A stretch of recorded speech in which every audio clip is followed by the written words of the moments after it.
నా తమ్ముని అట్టిగా పుట్టేసుకున్నది. మర్యాదగా మాట్లాడు. ఇక్కడ మర్యాద ఏంది?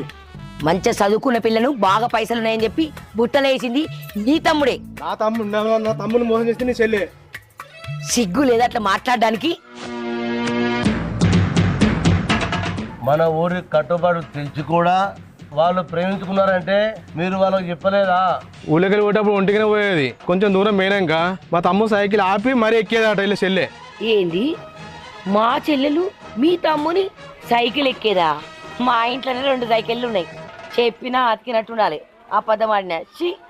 చూడు తిరుపతి, బల్లె పిల్లలు ఎంత శ్రద్ధ చదువుకుంటారో మనం పెట్టే కట్టుబడి కూడా పదట్లా పాటించాలి. అప్పుడే మన ఊరు మంచిగా ఉంటుంది.